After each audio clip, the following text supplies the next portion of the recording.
Everybody, welcome back. So this time we have a friction problem.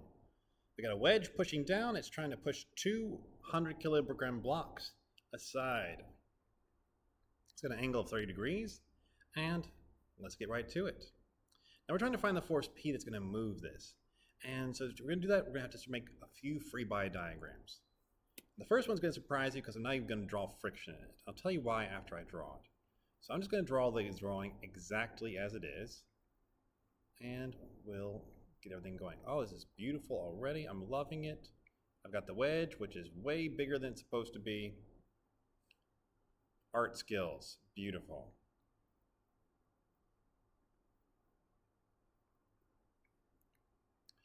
In here, weight,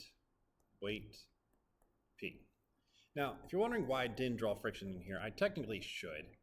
It should look something like this. But the thing is, I already know that there's nothing pointing in the x direction except for friction. Friction is just canceling it out. And since for this free body diagram, we're pretty much pretending that all of this is just one cohesive whole, like there's no breaks in it. It's welded together for this particular free body diagram. I'm not having anything that's going to push those blocks aside yet. Which also tells me that this free body diagram is not going to be enough because that force P is supposed to be pushing these blocks aside, and this one won't show me that. Now, why did I have it in and in instead of in1 and in2? Well, it's because it's symmetric. It's symmetric down the middle, and so I know it's symmetric, and I can just say, hey, the weights are the same, the normal forces are going to be the same too. Okay, now while this isn't the world's most helpful free body diagram to start, it does help us by going ahead and giving us a relationship between that force P and our normal forces in at the bottom. So let's do our equations here. So we have sum of the forces in the y direction. It's always equal to 0 for this class. And what do I have? Well, I have 2n going up minus P minus 2 times the weight. And the weight is equal to mass times gravity. It's equal to 100 times 9.81, which is 981. That's going to be equal to 1962 when I multiply by 2.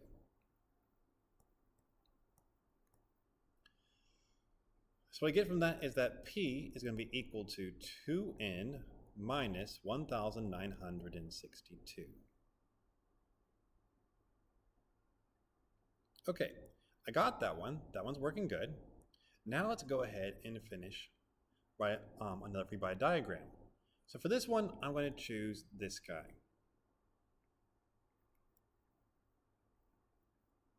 Try the angle a little bit better this time. Now I need to add all my forces, so I have a weight going down, and that's equal to 981.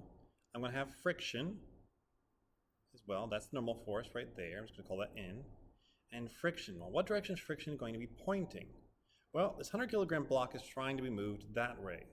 And since it's trying to be moved that way, friction is a jerk. It's going to resist it. And that'll be equal to 0.25 times N. I also am going to have friction on this surface. So let's go ahead and figure that out. So since I have friction on that surface, what direction is it going to be pointing? That's hard to tell from this free body diagram. If you're not certain, find something that's connected to it that you have an easier time telling how it's moving. Now I know that this block is moving down, the wedge is, and so friction is going to be pointing up on it.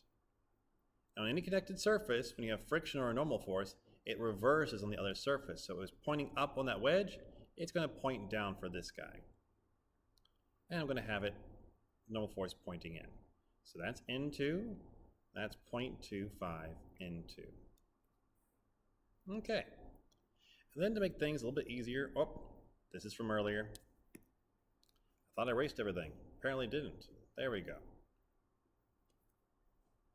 I want to go ahead and break up all my forces that are at angles into components. So I'll have a little bit easier time with it. Okay, so let's draw them out. So I've got my friction force, and I've got this guy right here. Now, while it's not perfectly apparent from my beautiful drawing, But this angle right here is 15 degrees, as is this one. And since those two are 15 degrees, this angle right here is also 15 degrees. And this right here is 0.25 in 2. This one is in 2. So if I want the x and y component for these, it would look something like the following. So this is y, that's x, that's y.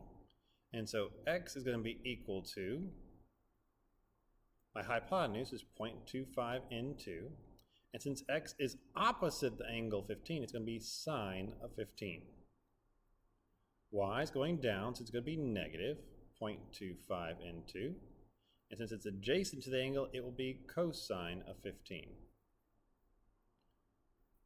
For this one over here, x is adjacent to the angle, but it is pointing in the negative direction, so negative into cosine of 15.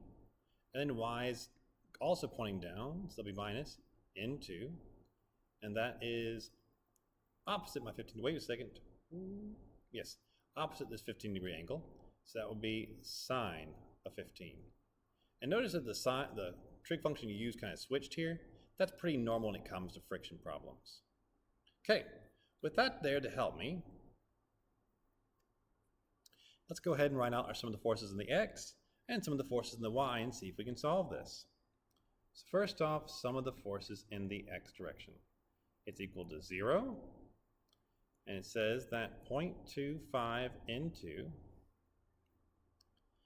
is going to the right, and I have another force going to the right. That's going to be plus 0.25.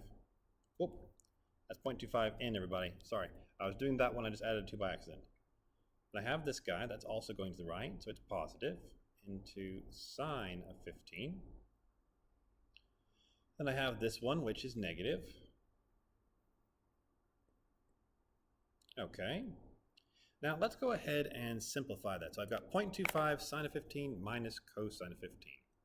So what that comes out to be, 0.25 sine of 15 minus cosine of 15. And from that I get that 0.25 in is equal to 0.901 in 2. Okay. Now let's keep on finding more of this previous problem. I tried it once, I forgot 1 minus sign, and I got it wrong when I was at the end of it. Well, that's what happens sometimes. Couldn't catch my error quick enough, and so I redid the entire problem. Okay, so what do I have going up in this case? I have n going up, and then going down I have the weight, which is 981. I also have both these y components, which are going down. So minus 0.25 into cosine of 15 minus into sine of 15. Okay, now let's simplify this bit a bit. There we go.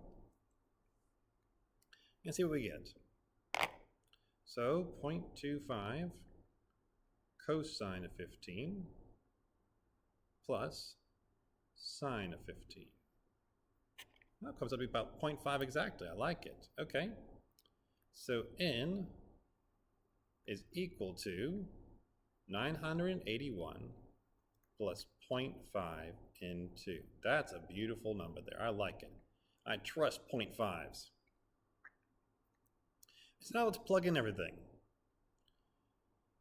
So what's going to be easier? I think plugging this equation into here will be easiest. So I'm going to go ahead and do that. So let's see. I'm going to get 0.901 over 0.25 into, that's just a little bit of algebra so I can get n by itself, is equal to 981 plus 0.5 into. Okay.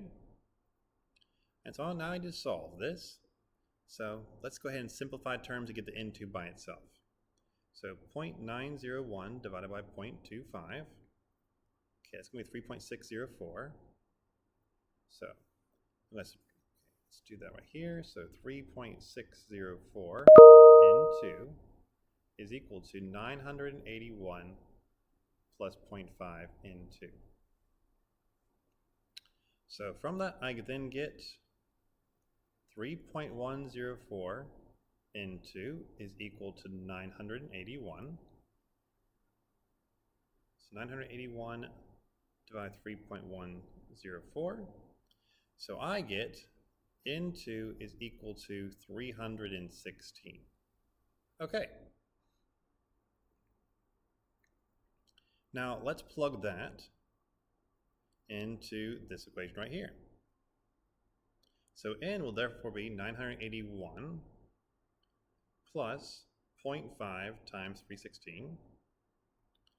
I get that that's equal to 1139. Okay, and I can bring that all the way back up. You're like, I thought we were never going to use this equation. We are. We're going to put it in this equation right here. And so we're going to get that P is equal to 2 times 1139 minus 1962. So P is going to be equal to